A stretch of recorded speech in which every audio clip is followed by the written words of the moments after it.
Tonight, we're very excited to welcome Gretchen Rubin to talk about her new book, Life in Five Senses. You're probably also familiar with Gretchen and her best-selling books, including The Happiness Project, Outer Order, Inner Calm, and Better Than Before, among others, as well as her hugely popular podcast, Happier. Rubin is something of an anthropologist of happiness and human nature, and her new book feels especially timely in an era when I think many of us forget to look up from our desks and our phones and to get outside our bubbles. I've just began reading it yesterday, and I'm already sort of looking at the world differently. I think I'll never look at a FedEx truck or a Doritos bag the same way. She'll probably elaborate on that. But it's filled with suggestions, including exercises to help us re-engage with the world. Tonight she's going to be in conversation with Emily Esfahani-Smith, who's the author of, who has fans here. She's the author of The Power of Meaning, an international bestseller. She's also the former managing editor of The New Criterion, and her articles and essays about psychology and culture have appeared in the New York Times, the Wall Street Journal, The Atlantic, and various other publications. In 2019, she was a Poynter Journalism Fellow at Yale, and she's a doctoral candidate in clinical psychology at Catholic University, where she's training as a therapist. Just a couple housekeeping notes before we begin. My colleague Alan has a legal pad that we're going to pass around with a pen. If you would like to sign up for Gretchen's weekly email, please do that. And also after the event, well, toward the end of the event, we will have a Q&A and we'll go around with a mic. And then at the end of the evening, we have extra books for sale, including Emily's book. So that's all out in the lobby. And so for now, please help me welcome Gretchen Rubin and Emily Esfahani-Smith. Hello. I'm loving the energy. So good to be with all of you here today. On the most beautiful night of the year, right? Yeah. How auspicious is that? So beautiful. So many sensory delights around us. Absolutely. So, Gretchen, you write in your book about how this book came to be as a result of a routine doctor's visit. So tell us a little bit about that. So one thing about me is that I am very susceptible to pink eye, and I had a particularly stubborn case, and so I went to the eye doctor, and as we were finishing up, and very casually, like, wear your sunscreen or drink enough water, he said to me, be sure to come back for your regular checkup, because as you know, you're more at risk for losing your vision. And I was like, wait, what? What are you talking about? I did not know that. And he said, because I'm very nearsighted, I was more at risk of having a detached retina. And if that happened, I could lose my vision. And as it happened, I have a friend who had just recently lost some of his vision to a detached retina. So that felt like a really, like something that could, a very real possibility.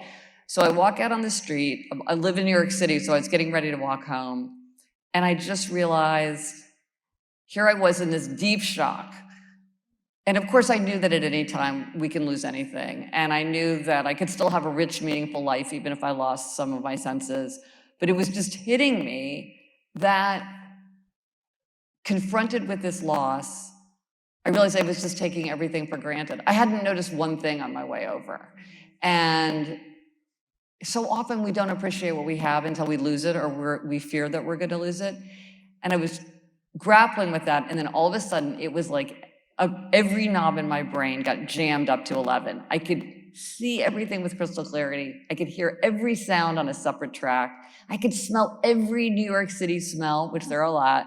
And it was all just coming at me. It was this transcendent, almost psychedelic experience, my whole walk home. And by the time I got home, I realized that there had been this missing element of happiness. I knew there was something that I was overlooking. I knew that there was some puzzle piece that had been eluding me, and this showed me it was my five senses, that this was the way that I could connect with the world and with other people and with myself. And this is how I could really appreciate, not take for granted everything around me. It was by paying attention to my five senses. And then I got started.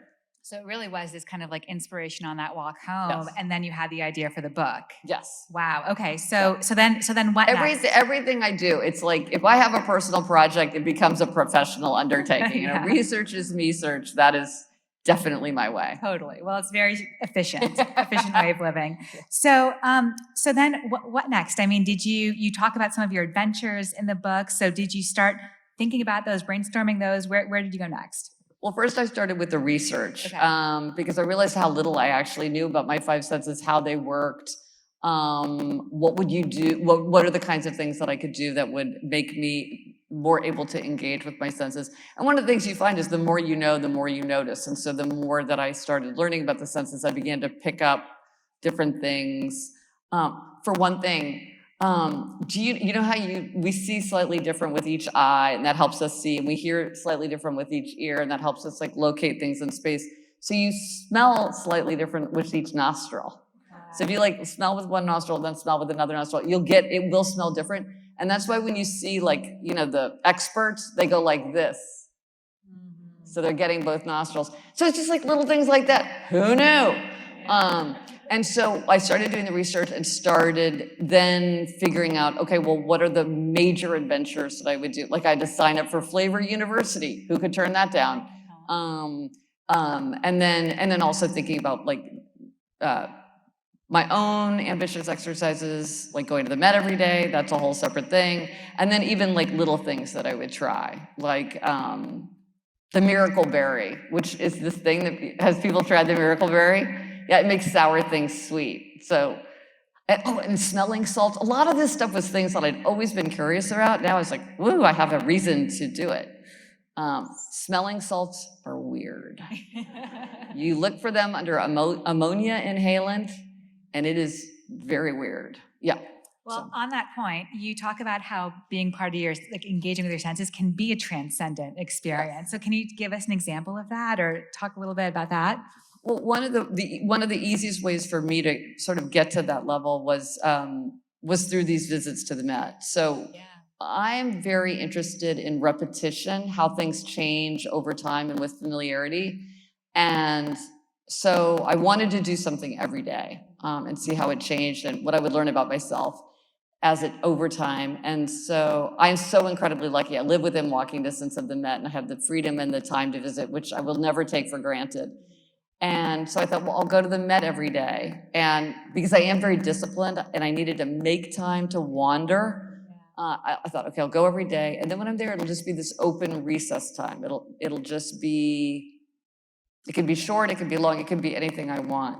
But what I found is that often, it's a quiet space, it's a more formal space, it's a timeless space, it's a very scholarly and thoughtful space. And I found that was a way, and then so many things that are in the Met have to do with trying to touch the transcendent or connect with the divine, that I found that for me was a great way, or that there's like a lot of water features in the Met.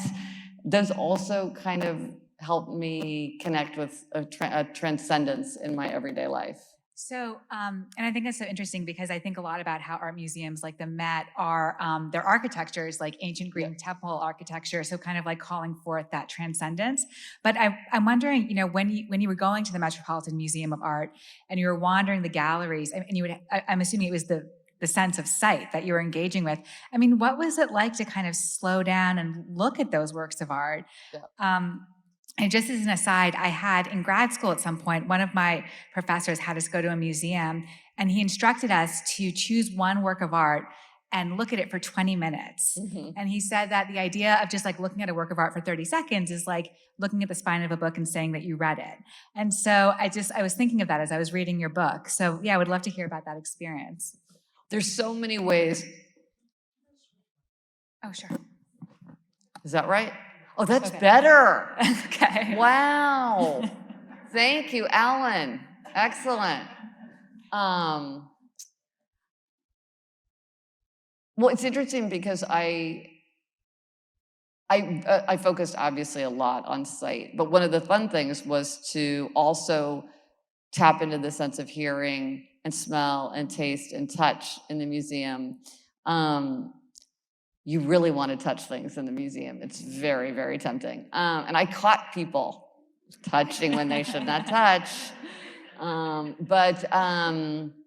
Well, it's funny because somebody said to me, they were like, well, if you're going to do it, you have to go and and I was like, I don't have to do that if I don't want to. And I have never actually done that. That doesn't really appeal to me, or it hasn't appealed to me so far, but I still go every day. So I'm sure at some point I'll do it just because I run out of other ideas. So there's a lot of ways to look at the Met. Sometimes I would really look at the art, and sometimes I would just enjoy the space. Oh, interesting. Yeah, Okay. because there's something special about it as a space too. Kind of Yeah. something sacred about it. Yeah, Mhm. well, there's a lot of ways to experience. I mean, there's a lot of like jokes. There's mistakes. There's a lot of different ways to approach it. Like on President's Day, I was like, I wonder how many presidents I can see. So I just went around and looking for presidents. Like there's funny fun little things to do as well. Well, it sounds like it's very playful. And I wonder if like part of engaging with your five senses is like this kind of playful attitude towards life. Well, I have to say, there's a lot of people who would do this in a more kind of, like there's the 5, 4, 3, 2, 1 meditation, which many people find to be very useful. Who would approach, or like, you're going to take one sip of coffee and really, appreciate that for a very long time. I got to say that was not my approach. I really wanted to have it be playful and fun and energetic and really feel like I was engaging with my senses in a way that felt very like revitalizing. Yeah.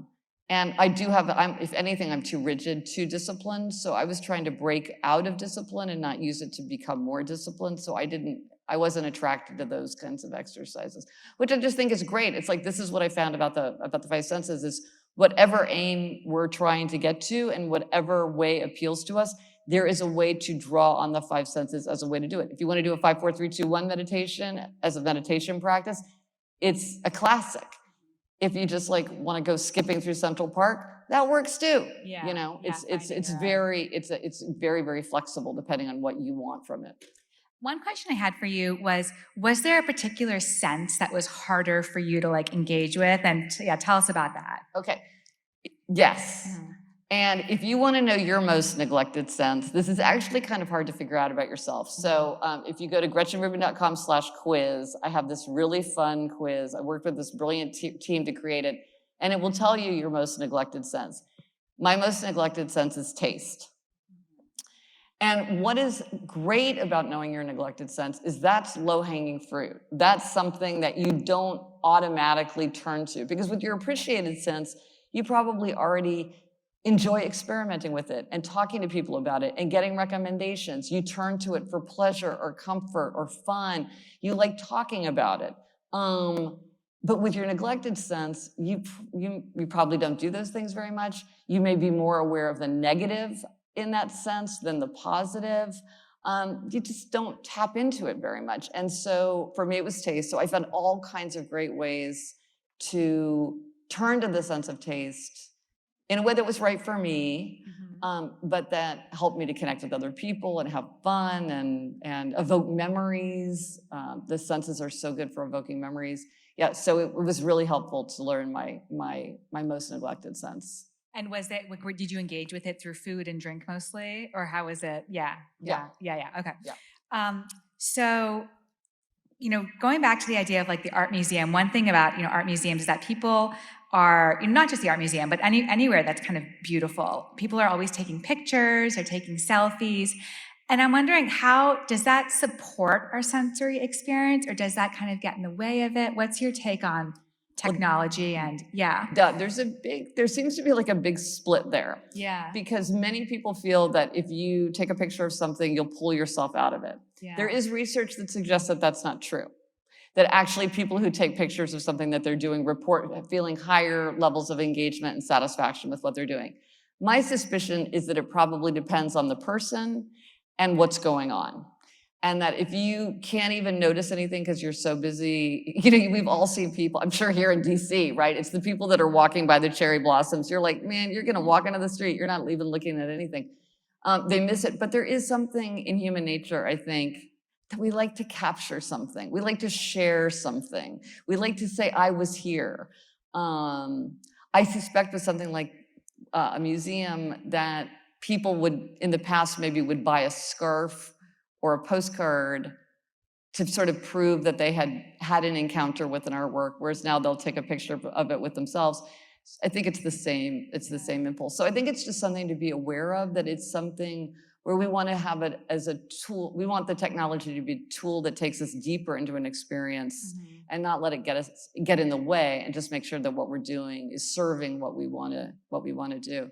It's funny though about going, taking pictures and going places every day. I thought that the desire to do something every day was very idiosyncratic. It turns out a lot of people share this desire. They either do it or they would like to do it. Like they'll do the very same walk with their dog every day, the very same hike. I talked to a guy that went to the same large chain drugstore every day. And I'm like, I would 100% do that. There's a lot going on in a large chain drugstore. You can see a lot happening over time. How many people have done that? There's a fair number of people.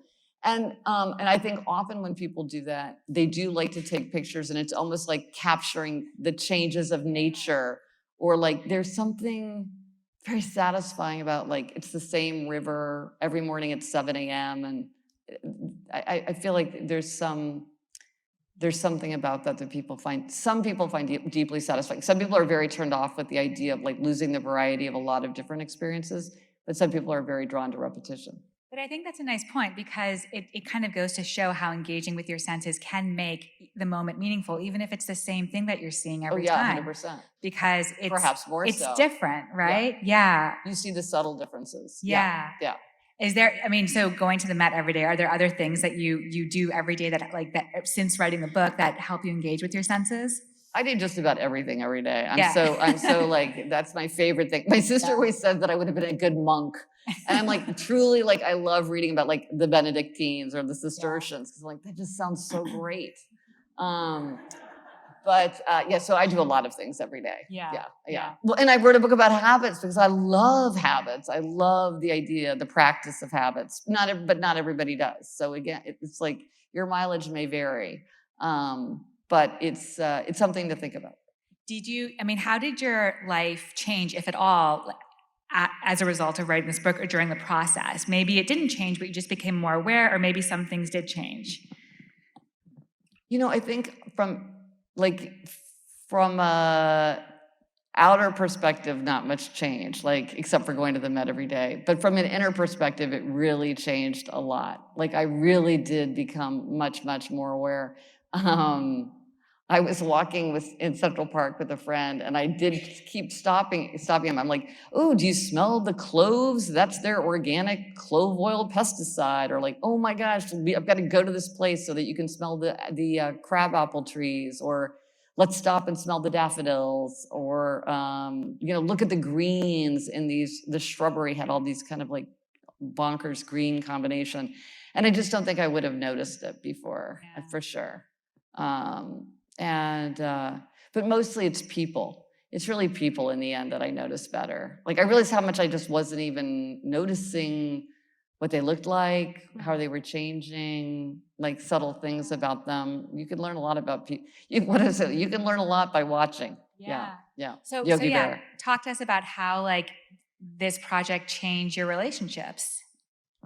Well, for sure, it changed my relationship with my husband. For one thing, if you know the 5 love languages, my husband's physical touch. And now that I know all the research about touch, I really understand like how vital it is. And so I was always happy to like hold his hand or whatever, but now I really do that much more. And also just a lot of times there are all these clues to what's going on in someone's inner life, but you don't notice it. Somebody sent me an email about how they hadn't noticed their husband. I didn't really quite follow it, but it was about their husband's relation to dryer sheets and how her husband had all these deep thoughts about dryer sheets that she hadn't appreciated. But now she's like, instead of just complaining, like, where are there dryer sheets all over the place? She's like, oh, this is teaching me something about my husband. But the funny thing is also, you know, how people have these characteristic gestures that they do that you sort of don't even notice. I mean, you certainly don't notice about yourself. I realize my husband has this funny gesture where he'll look in the mirror and kind of pat himself on the chest, like, okay, attaboy, let's go. And like, now I'm like, oh, that is just the sweetest thing. Now I wait for it every day, you know, and I'd seen him do it without seeing it. You know, I hadn't registered it. And, or like the way, and then things become less annoying and more, I have more of like a tender feeling toward these peanut butter encrusted spoons that I find around. Because I'm like, oh, Jamie and his peanut butter spoons. Yeah, so it's really, I think, by dialing into their outer presence. Oh, one of the things that I did that was I really loved was I did a 5 senses portrait. So I did a 5 senses portrait of Jamie. Then really recently, my in-laws had a big 60th wedding anniversary. So for my toast, I wrote 5 senses portraits of each of them, which is for each sense, I wrote 5 like notable memories or associations. Here was one of the funny things. So my mother-in-law, I said that her signature perfume was First. My mother-in-law didn't remember that she used to wear First all the time. She wore it when I first met her. And the perfume that your mother-in-law wears when you first meet her makes a very deep impression. So I remembered it, even if she didn't. I went out and bought myself a bottle of perfume, a First, because I'm like, this is such a strong memory for me. So this was something that she'd forgotten from her own past.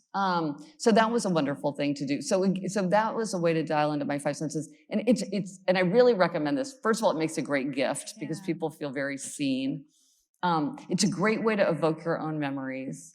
One of the happier listeners said that she did it after her grandfather died because she really wanted to hang on to these very, very concrete memories of him while they were still fresh. And also she knew that her own children would not remember this beloved family member, but this was a way that she could convey kind of this essence of him, really like a very concrete, his concrete presence. Last night at an event, I talked about how with my grandfather, I had been walking in a store and I saw Lava soap on the shelf. And I'm like, I'm writing a book about the 5 senses. I'm gonna buy the soap. Because my grandfather was an engineer on the Union Pacific Railroad. And so he would have this oily grime in his hands, so he used Lava soap. And as a child, I was fascinated by this like sandy, waxy texture of the soap. And afterward, this older man came up to me and he said, oh, my father and I would use Lava soap after we would like work in our workshop. And I had completely forgotten about Lava soap. And it just brought tears to my eyes. And again, it's like the Madeleine cookie, but it can take any form. And so through our 5 senses, we can evoke these memories. We can hang on to memories. We can show that you're making an impression on me. Yeah. So we're going to turn it over to audience Q&A in just a minute. So start thinking of your questions. But you get a gold star if you ask the first question. Yeah, exactly. But so this relationship between the senses and memory, I mean, how can we use our senses to kind of encode those precious moments of our lives into our memory more deeply? I feel like there's so many times when I'm with my child and I'm thinking to myself, am I going to remember this? Like, this is so wonderful. So how can we do that? That is a great question. And I'm kind of haunted by that because I do not have good memories of my own life. So I'm always trying to like figure out ways. One thing is, like, and you see this with sort of like traditional meals.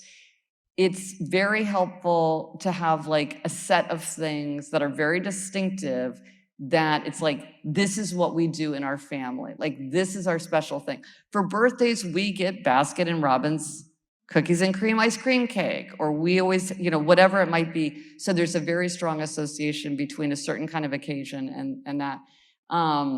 And so that's repetition and familiarity. But then novelty also makes a bigger impression. So if you do something in a very unusual way or something that you've never done before, that can help you remember it too. But then also, like, again, taking a picture of it, doing things to memorialize it and to just notice it as it's happening. So you really talk about how something sounds, how it smells, how it looks.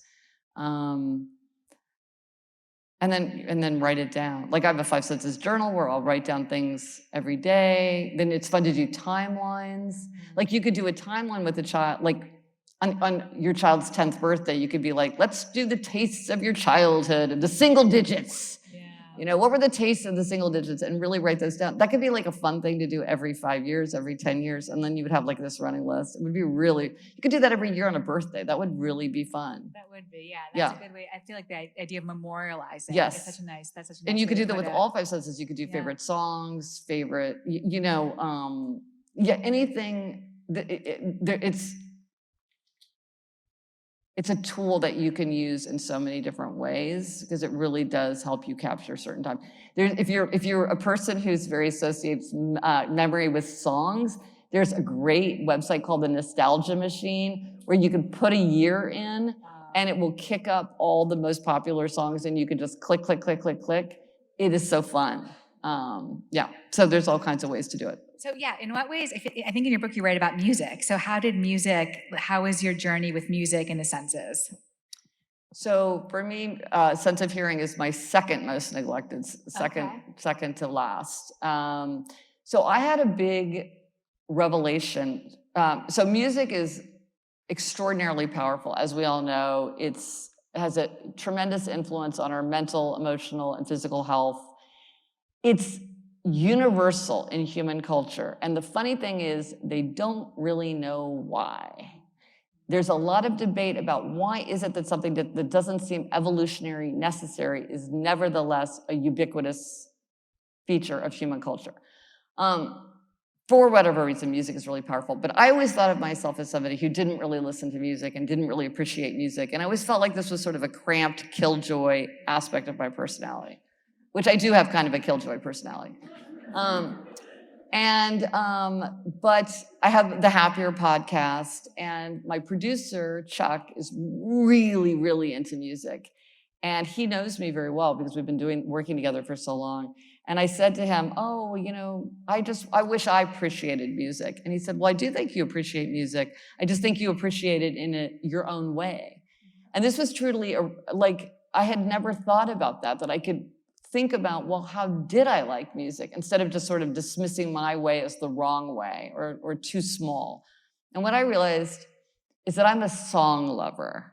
Like I like specific songs, and I will listen to them over and over, but then I don't want to go and listen to more songs by the same people, the same group, or more songs in the same genre. I wouldn't go to a concert because I just want to hear the one song. Why am I going to go for 2 hours? Today, but what Chuck was like, but you do have these very strong emotional reactions. And what it showed me is that, yes, that is my way. How many people would say they're song lovers? Oh, great, fair enough. And then other people are music lovers, right? Where you'll listen to new music and albums and playlists and things. So, but just like today, what's the name of the song? It's the Smiths, There's a Light That Never Goes Out. Did I get the title right? I was like, I love that song. I can't remember the title, but I love that song. Yeah. And I went and I looked up the lyrics, and bought the song. But in the past, I wouldn't have paid attention to that because I'm like, I'm not somebody who likes music. But now I'm like, I like the one song. I'm not going to buy the whole album, but for $129, I can get the one song. And so what I learned was that I could embrace my own way. And there is no right way. There's no wrong way. There's nothing wrong with my way. It's not the way most people listen to music, but it's okay that it's my way. And I can enjoy it for what it is. Yeah, it's like you don't have to be like a wine connoisseur to enjoy the flavor of wine or the smell of it and that kind of thing. Well, it's even different from that because it's like you can enjoy bad wine and you can enjoy good wine. And I'm like, I don't enjoy more music. Okay. I just like a little bit of music. Just a little bit of music. Just a little bit of music. Right.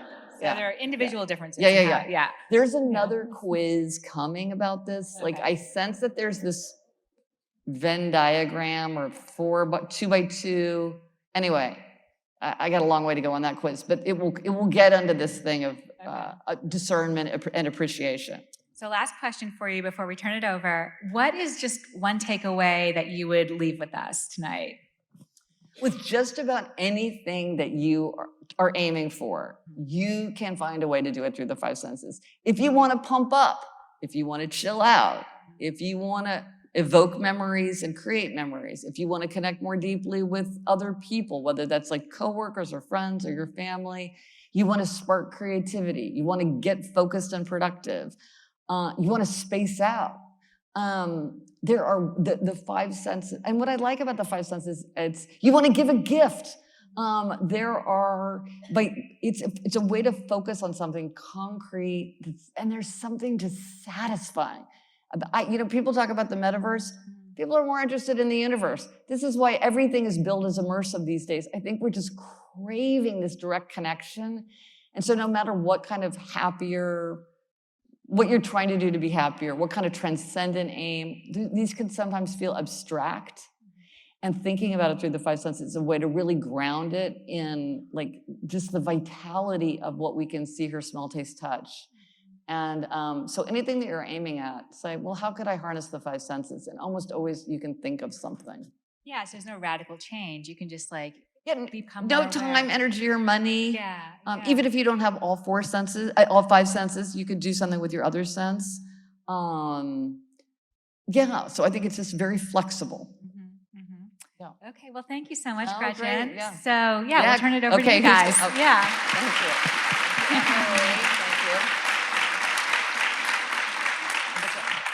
Great. Okay, and the gold star goes to whoever asked the first question. Oh, there we go. Thank you. Hi, Gretchen, longtime listener to the podcast, proud questioner here. So I'd love to hear what experience was the most uncomfortable for you getting out of your normal routine. Okay. So I don't really talk about this in the book because it didn't work out the way I planned, but I tried ayahuasca. Yeah, not like me, right? Whoa, no. But way out of my comfort zone. So I decided I was like, this will take me to a whole new level. I'll experience the five senses in a way I could never get to on my own. I actually thought well, is this kind of cheating? Because it's sort of like artificially enhanced. So I was like, okay, fine. So, and it was way out of my comfort zone. So I'm like, it's good to go out of your comfort zone. So I won't get into how I got situated, but it was a whole thing. I mean, this is a whole thing. But with the actual ayahuasca, I immediately threw up 3 times, fell asleep, and woke up totally normal. Because it was all happening so late at night. I think my body was like, you know what? No, just get rid of it, down you go, and then fine. So as a psychedelic experience, it was a total bust. I wrote this whole huge thing, and then my editor was like, yeah, but nothing really happened from the five senses perspective. And I was like, okay, so that is all on the cutting room floor. But it was definitely, so it wasn't a success in terms of the five senses, but it was a success in that I truly surprised myself. I truly could not believe that I was doing it. And so it was very, very uncomfortable. And and somebody's like, well, were you going to try it again? I was like, not for at least 5 years. I need to recover. So that was that. Yeah.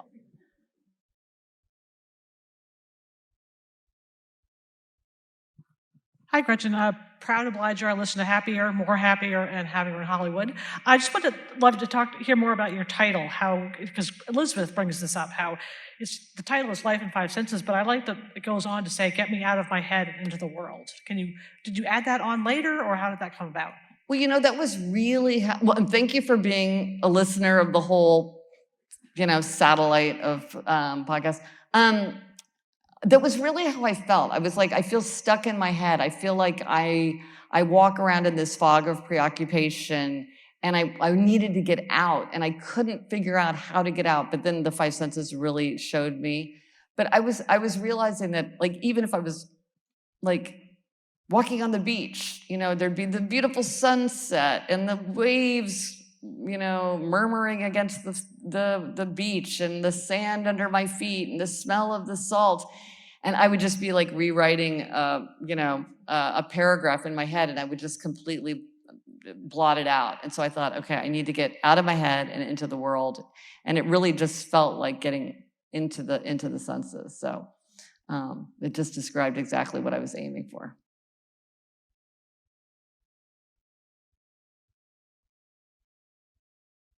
Hi, I'm Jillian. Questioner or listen to the podcast all the I time. like that everybody knows their tendency. How many people here know their tendency? Yeah. If you don't know your tendency, take the quiz. GretchenRubin.com/quiz. I literally wrote it in an email to somebody yesterday. Okay. It's been very helpful. But my question is about language. I realized that we don't have good language for things like smells and scents and tastes. Spicy could be so many different things. And so I was wondering kind of how did you deal with that in the book? How do you write about these senses? Well, it was really interesting. So I went to Flavor University, which is this 2-day course that a company puts on basically to showcase their own work, but it was fascinating. One of the things they gave us, one of the exercises that we did, we would do a lot of taste tests and tasting varieties. So like we tasted cream, whole milk, 2% milk, skim milk, soy milk, oat milk, chocolate milk, because you realize how much distinction you can pick up when you're tasting them one after the other. I love doing this. This is so fun. I described doing a taste party with my friends. I highly recommend it. This is really, really fun thing to do. But so one of the things that they gave us is a notebook that had just lists and lists and lists of adjectives. So if I was going to say to you, like with my friends, we tasted apples, and it is very hard to come up with the words, but I would say, is it floral? Is it acidic? Is it lemony? Is it sour? Is it bitter? Is it smoky? It would just give you all these adjectives. So I think part of it is that they're just even having lists of adjectives. So I use that a lot. And I think part of when people are experts, it's not that they actually have more perception, it's that they're better at articulating it and like breaking it apart. I mean, then I took a perfume class as well, and we smelled so many different smells. And some people were really good at being like, this smells like a baked potato. This smells like a cedar closet in the summer. This smells like dead leaves. They're really good at putting like metaphors or similes. But our professor was like, there's no way you guys are going to be able to come out of this course and be good at this. It just takes too much practice to be able to have this in your mind slotted out, because we aren't trained up in it. But I think it's definitely something that I am working on now, is to be more trying to find the words for experiences, because it definitely makes it clearer in your mind.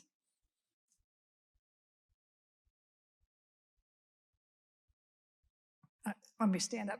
Hi, Gretchen. My name is Allison, and finding out that I was a rebel really was an aha moment. Oh, good. And changed my whole outlook and explained my whole life. Oh, good.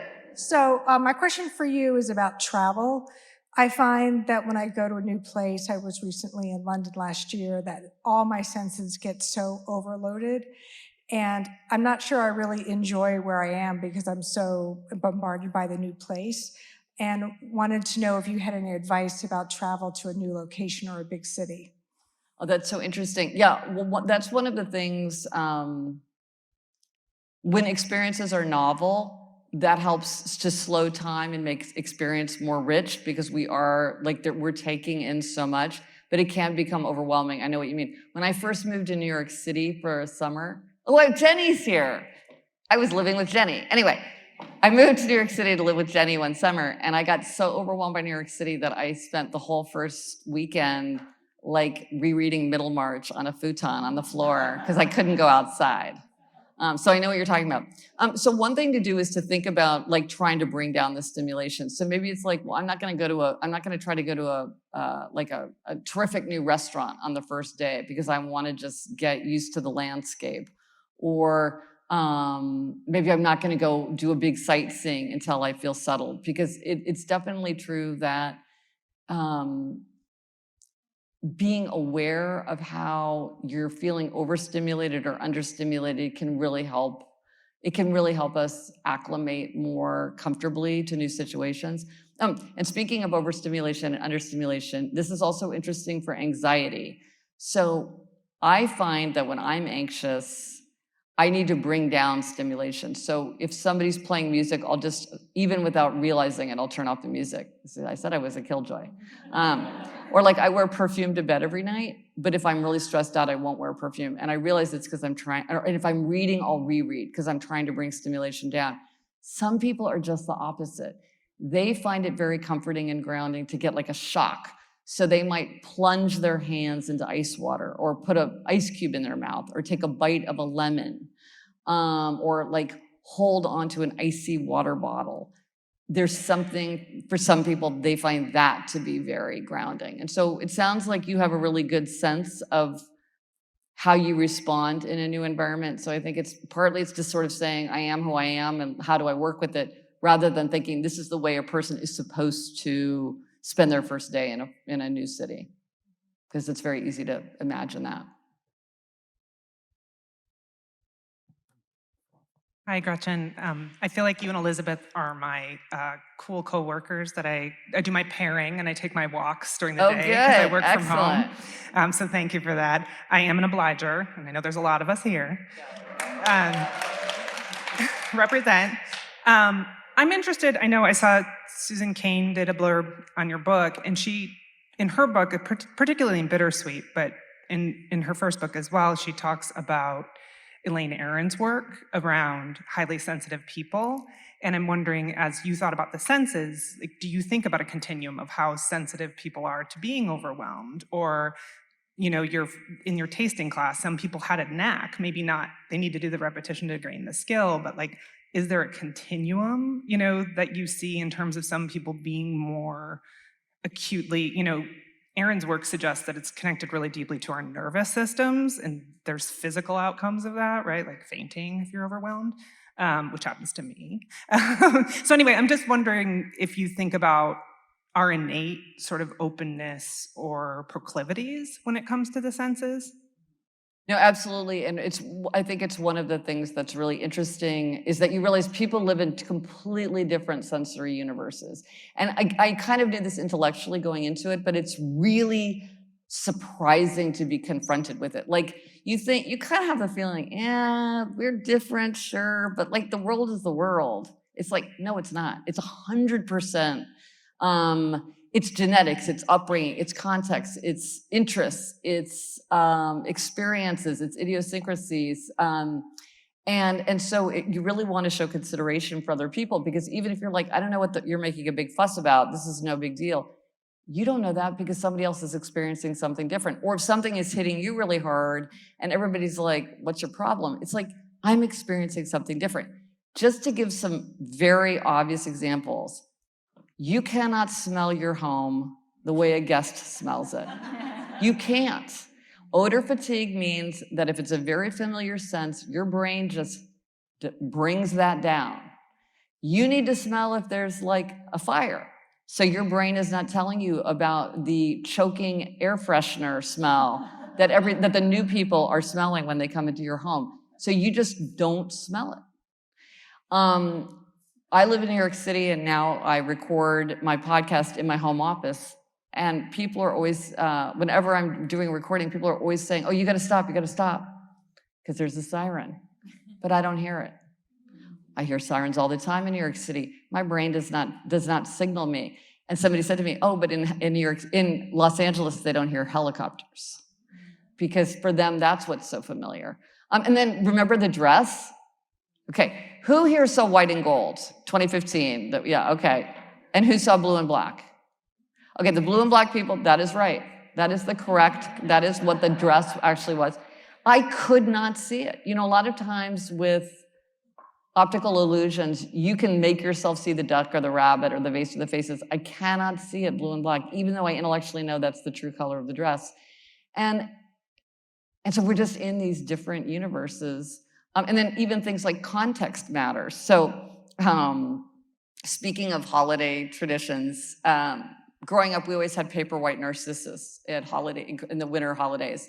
So I'm an underbuyer, so I never bought them. Even every year I would be like, oh, I should buy them, and then I never did. But this year I was like, dang it, I'm writing a book about the 5 senses. I'm gonna buy the paper white narcissus because I love the smell. So I brought them home. I love the smell. And I was saying to my daughter, Eleanor, I said, oh, I love this kind of sharp, distinctive smell of narcissus. And she leaned in and smelled them. And she's like, oh my gosh, I hate that smell. She's like, but I'm so relieved to know that's what it is. I thought maybe we had a dead mouse somewhere. And I said, you don't like that smell? And she said, no, I don't like it, but I'm glad that it's, a flower. And then like 3 days go by, and then she's like, you know what, I don't mind the smell. Because once she knew it wasn't a dead mouse and that it was a flower and that I liked it, she began to experience it differently. And so it's very remarkable. And I think this is why we really have to show consideration and compassion for other people, because we just don't know. And also sometimes people will be like, well, research shows that people who listen to jazz while they work are going to be more creative. And I'm like, says who? I need silence. It's very hard to make judgments about something that's going to affect everybody the same way, because people are so idiosyncratic. And so we really need to take that into consideration, because some people just be much more sensitive to something than we are. Hi, Gretchen. I'm Dallas, and I listened to your podcast driving through the commute in DC, and I remember I am traffic. You are traffic, yes. I am traffic, I too. am nature, I am traffic.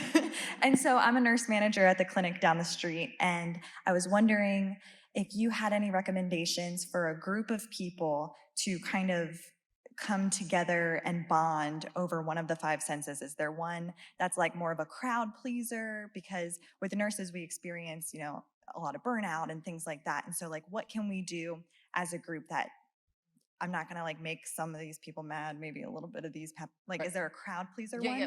Oh, there's so many things that are really fun. Try the M-berry. That's really fun, because and then you're just like trying lemons and unsweetened yogurt and lime juice or whatever. That's really fun to do. It's really fun to use the sense of touch. So whether that's something like a puzzle or kinetic sand or model magic, cornstarch, you can make a non-Newtonian fluid with cornstarch. Cornstarch is bonkers, by the way. Go home and feel some cornstarch and feel some tinfoil. Tinfoil will blow your mind. It is so great. So I think taste and touch are probably the ones that would be the most fun for a group. And then you can also just do things where you reminisce, because taste is also something where it's very warm and intimate, but it's not revealing in a way that can make people uncomfortable. So if you talk about things like, what did you eat for lunch when you were in grade school? Or what was the junk food that you loved that your parents would never buy? Or is there like a specialty food from your hometown that nobody else can really make right? Or it can be a really fun way to get people talking. Taste tests, like taste, and there's so many. You could taste olives, peanut butters, vanilla ice cream, apples, depending on what kind of thing you want to pick. That is super fun. People have a lot to say. So I would say think about ways to lean into to taste and touch in that context. I think that would be particularly fun. Build something out of Legos. That's fun. Hi, Gretchen. My name is Kimberly. Sorry, back here. Hi. Obliger. Yeah, there you go. This is so awesome. Yeah. I cannot wait to read your book. My question is about joy and the five senses, because it feels like we're coming out of a fog and things are changing daily. Do you have any tips about just, elevating joy daily, using the five senses?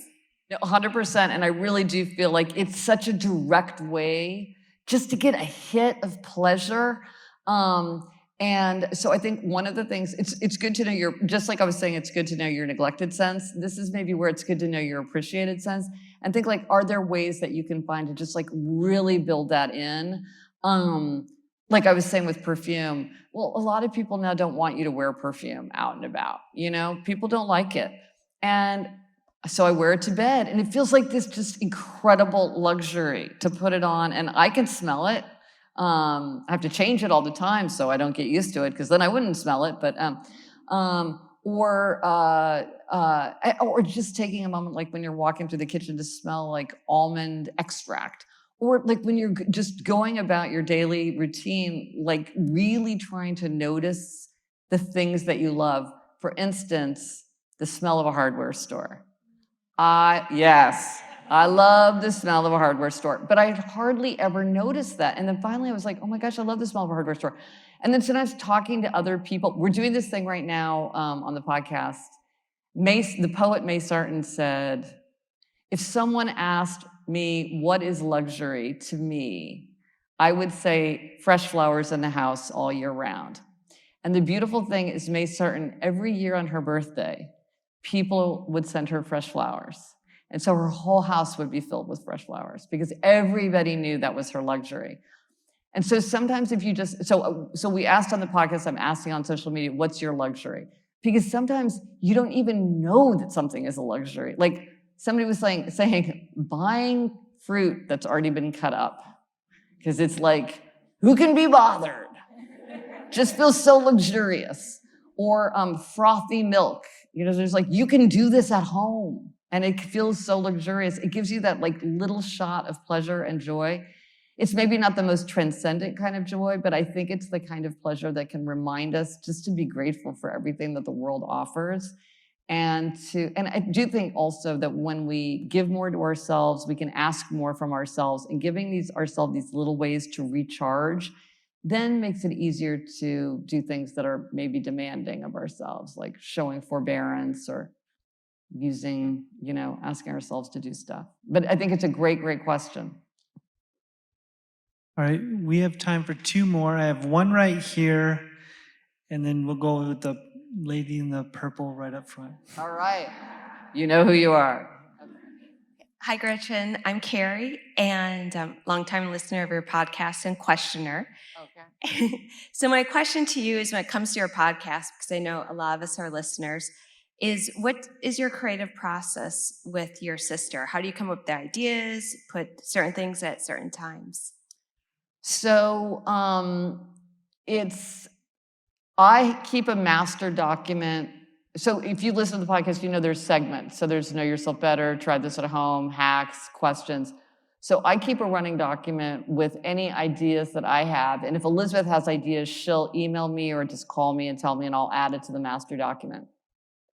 And then every Saturday, we will go through and so we always have a Try This at Home. So that's what we do first. And then we start fitting it in. And it's funny, it's just like between one thing or another, we pretty much always, it's very easy to figure out what we want to talk about. Like if one of us comes up with a hack, like we're so excited to talk about our hack. And then sometimes, so then I also have running lists of things like every 10th episode is a very special episode. So what's that going to be? And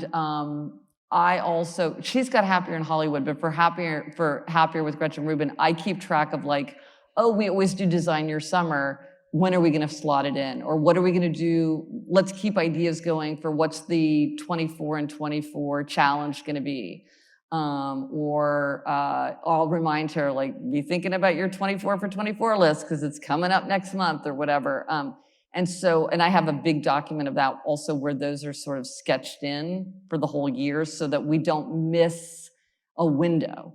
Like we forget that we're supposed to, hashtag Happier Labor Day. Because my whole thing is just like you use New Year's Day as a catalyst for self-reflection and Valentine's Day as a catalyst to think about your relationship with your sweetheart. We should use Labor Day to reflect on our work lives. And I don't want to remember that on September 15th and be like, oh my gosh, forgot. So I keep track of that. And so we'll talk through it. We don't rehearse. So we'll say she'll say, well, I'm going to tell a story about that, or let's make that point. Or I'll say, oh, it seems like we're talking about two different categories of things. We'll sort of figure out what we think, but we don't. Some podcasts, even podcasts that sounds very spontaneous, are actually written out word for word. And ours is not like that, which is why we have a lot of likes and ums that Chuck has to take out. But he doesn't get them all. So we find it to be really, really fun. It's one of the great joys of my sister and I have always wanted to work together, and it's just this tremendous. We're just so happy that we have this thing that works so well for both of us. So it's really fun. Okay, last question. Gold star to you two. Well, hello, Gretchen. It's delightful to be here with you. I'm Betsy. I'm an upholder. Like me. And my word of the year is warm. Oh, that's a great one. Yeah, it's been fabulous. Well, and I should say I'll wave to everybody because my word is wave. I said I would be waving to everybody. Yes, okay. No. A warm wave. Oh, a very warm, connected wave. And my best friend and I have every 3 week a 2-woman book club on Zoom where we talk about habits and your work. So thank you for all of that. And like you, my neglected sense is taste. And I was wondering if you had ideas, how would you navigate that if it wasn't all about just food and like loving a great meal? What would be some examples of how to bolster taste? Right. Well, this taste party was really fun because so we had a couple of other couples over, and I had, as I said, I had varieties of apples, varieties of potato chips, a mystery drink. Spoiler alert, it was Red Bull. People were like, what is this? What the heck is this? Even like food experts are like, nobody can explain Red Bull. Breaks every rule. So they tried that. And then I had everybody taste ketchup. And the funny thing, okay, so ketchup is magic. That was almost the title of the book. My sister really wanted me to call the book Why Ketchup is Magic. Ketchup is magic. Heinz ketchup is magic because it hits all 5 basic tastes. It's sweet, sour, salty, bitter, and umami. Very, very hard to do. Margarita is 4, but no umami. Okay. So, and so I had everybody taste it. And the thing is, it was bonkers. People were like, what the heck? If you really taste ketchup, a friend of mine, she was like, if I didn't know what this was, I would think it was very rare and expensive, very sophisticated. So this is why it's the secret ingredient in so many foods, right?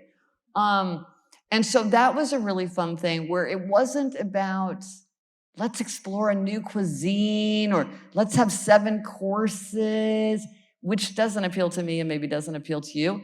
But it was really about just the fun, like the words that we were talking about, like, what are the words? And like, I thought Fuji, Gala, who can know? They're totally fungible. No, they taste very different from each other.